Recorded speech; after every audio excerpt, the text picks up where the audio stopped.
patnubay at gabay ng magulang ang kailangan. Maaaring may masiselang tema, lengguwahe, karahasan, sexual, horror o droga na hindi angkop sa mga bata. Narito na po ang sunod na episode ng pambansang teleserye ang Batang Quiapo. Hindi na nga po mapalagay itong si David sapagkat nalaman niya na nga na si Mokang, ang babaeng pakakasalan ni Ramon, ay ang babaeng kababata ni Tanggol at kilalang kilala siya. Kaya sinabi niya kay Olga na kapag nalaman nito siya ang anak ni Ramon ay sigurado na mabubuking na sila sapagkat kilalang kilala siya nitong si Mokang. Kung kaya't sinabihan naman siya ni Olga na manahimik ka lang muna, David, sapagkat ako ay may naisip na plano at sigurado ako na ito ang magiging paraan para hindi kayo magkatagpo ni Mokang. Sobra naman ang pagmamalaki nitong si Ramon kay Mokang sa kanyang ama sapagkat itong si Mokang ay bukod daw sa maganda na ay kahit ang kalooban nito ay isang napakalinis din. Kaya naman tuwang-tuwa ang ama ni Ramon sapagkat makakapangasawa na uli ang kanyang anak. Sa kabilang banda naman si Tanggol ay lubos na nalulungkot sapagkat si Mokang, ang babaeng pamula pagkabata ay kanyang minahal, ay magpapakasal na, kung kaya't pinayuhan siya ng kanyang mga kaibigan na maging matatag at balang araw ay baka makakahanap din siya ng babae na magmamahal sa kanya.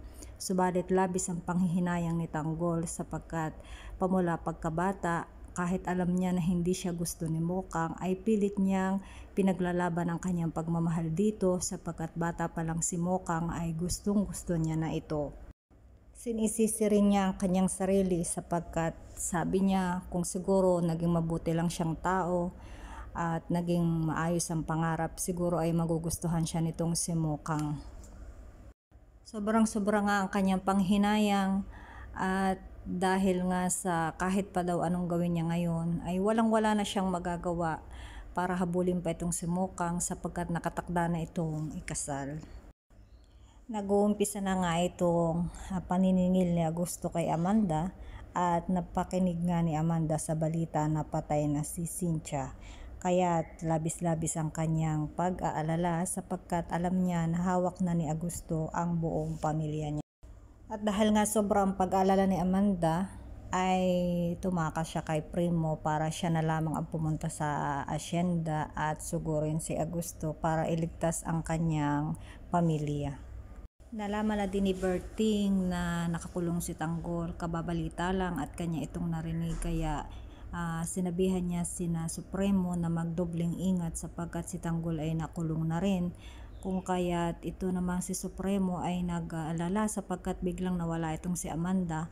Kaya sabi niya ay pupuntahan na lang niya at susundan si Amanda kasi siguradong si Amanda ay pumunta sa mansyon. Kaya sinabihan niya yung mga kaibigan niya kung sasamahan ba siya at ito namang mga ito hindi nagdalawang isip na sumama kay Supremo para tulungan si Amanda sapagkat si Amanda ay kaya lamang naman sumugo doon ng mag-isa ay dahil ang kanyang pamilya nga ay nasa panganib at gusto niya itong matulungan.